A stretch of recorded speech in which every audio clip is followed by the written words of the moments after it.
Good morning, welcome to my channel. Morning లేవగానే చాలా మంది పిల్లలకి ఏం బ్రేక్ఫాస్ట్ చేయాలి, ఏం వండాలి లంచ్ అని చెప్పి చాలా ఇబ్బంది పడుతూ ఉంటారు. సింపుల్గా అయిపోయే లంచ్ ప్రిపరేషన్ నేను ఇప్పుడు మీకు చెప్తాను.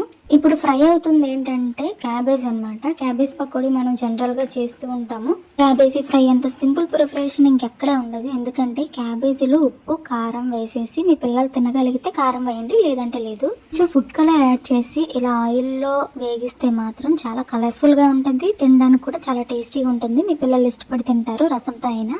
ఏంటి ఇంత ఆయిల్ ఉంది కదా, మళ్ళీ హెల్త్ పాడైపోతుంది కదా అని చెప్పి అనుకోవద్దు. మంచి ఆయిల్ని యూజ్ చేయండి. అలా ఫ్రై చేసిన తర్వాత తీసేసిన తర్వాత మీరు పేపర్లో పెట్టేసి కాసేపు వదిలేస్తే అది అబ్జర్వ్ చేసేసుకుంటుంది. పప్పు చాలా మంది వెరైటీగా వండుతుంటారు. ఒకసారి ఉల్లిపాయలు వేసి పచ్చిమిరపకాయలు వేసి దాని తర్వాత ఆ పప్పు వేసి టమాటీలు వేసి, కానీ నేను అన్నీ ఒకేసారి కుక్కర్లో పెట్టేశాను. ఇన్ని పెట్టి ఉడికించడం వల్ల బెనిఫిట్ ఏంటంటే అన్నీ కలిపి ఒక దాంట్లోనే ఉంటాయి కాబట్టి అవి ఉడికిన తర్వాత చాలా టేస్టీగా ఉంటుంది. ఎందుకంటే అన్నీ ఒకేసారి మగ్గుతాయి కాబట్టి చాలా టేస్టీగా వస్తుంది పప్పు. అండ్ తాలింపు కూడా అవసరం లేదు మనకి. పిల్లలకైతే మ్యాక్సిమం తాలింపు చాలామంది పిల్లలు తినరు, అందుకని తాలింపు కూడా అవసరం లేకుండా కూడా పెట్టేయచ్చు. మీకు నచ్చితే వేసుకోవచ్చు తాలింపు. ఫైనల్గా క్యాబేజీ ఫ్రై అయితే ఇలా వస్తుంది, కలర్ఫుల్గా, చూడడానికి అందంగా, తినడానికి టేస్టీగా. మేము పప్పు తాలింపు పెట్టుకుంటాము, ఎందుకంటే ఇంట్లో వాళ్ళకి కూడా తింటారు, చిన్నపిల్లలే కాకుండా అంత టేస్టీగా ఉంటుంది కాబట్టి. సో ఆయిల్ తీసుకొని ఆయిల్లో జీలకర్ర, ఎండుమిరపకాయలు, కరివేపాకు, వెల్లుల్లిపాయలు, ఉల్లిపాయలు వేసి కొంచెం బాగా ఫ్రై చేయాలి. అంటే ఫుల్గా కాదు, సగం సగం అనమాట. ఇలా ఆఫ్ చేస్తేనే దాని టేస్ట్ అంతా పప్పులో కలుస్తుంది. మళ్ళీ అలా మగ్గిన తర్వాత తీసేసి డైరెక్ట్ గా పప్పులో వేసేయడమే. మీరు కడాయిలో తాలింపు పెట్టుకుంటే డైరెక్ట్ గా పప్పు తీసుకెళ్లి కడాయిలో కూడా వేసేసుకోవచ్చు, టేస్టీగా ఉంటుంది. కానీ మొత్తం కలిపేసేయాలి. అంటే పప్పు చపాతీతో తిన్నా చాలా టేస్టీగా ఉంటుంది. ఇంకా చాలా మంది ఇడ్లీ సాంబార్ ఇష్టపడుతుంటారు కదా, ఇదే పప్పుని కొంచెం వాటర్ లాగా చేసుకుంటే ఇంకా బాగుంటుంది. ఇడ్లీతో కూడా చాలా టేస్టీగా ఉంటుంది, చపాతీతోనైతే ఇంకా బాగుంటుంది.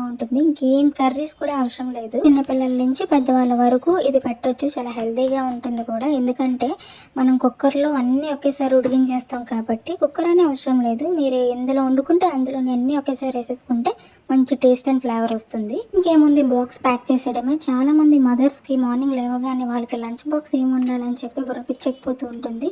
మ్యాక్సిమం మన ఇంట్లో ఉండేది ఎక్కువగా పప్పు ఉంటుంది కాబట్టి మీరు నేను చెప్పినట్టు అన్నీ కలిపేసి పెట్టేస్తే ఒక 2 minutesలో, ఒక 3-4 minutesలో అయిపోతుంది విజిల్ వేసేస్తే కుక్కర్. ఈ పిల్లలు కూడా చాలా ఇష్టంగా తింటారు ఇలా చేస్తే. అండ్ ఫుడ్ కూడా చాలా టేస్టీగా ఉంటుంది కాబట్టి ఎప్పుడు బాక్స్ ఖాళీగానే తీసుకొస్తారు ఇంటికి. ఇళ్లలో పెద్దవాళ్ళు ఉన్నా సరే వాళ్ళకి ఇది పెడితే చాలా హ్యాపీగా తింటారు. టేస్టీగా ఎలా వచ్చిందని మాత్రం ఎవరు అడగకుండా అసలు ఉండలేరు, అంత బాగుంటుంది. మీరు ఒకసారి ట్రై చేయండి మీ ఇంట్లో. పిల్లలకి ప్లాస్టిక్ బాక్స్ వాడుతున్నట్టయితే దయచేసి వాడద్దు. ఇన్ కేస్ బయట ప్లాస్టిక్ ఉన్న లోపల స్టీల్ ఉండేటట్టు చూడండి.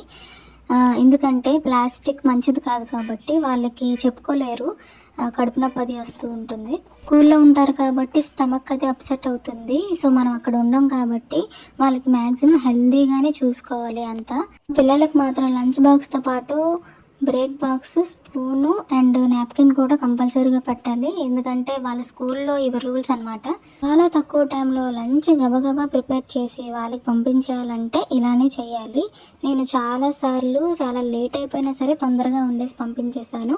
ఈ ట్రిక్స్ వాడండి. మీకు నచ్చితే లైక్ చేయండి, సబ్స్క్రైబ్ చేయండి. Thank you so much for watching.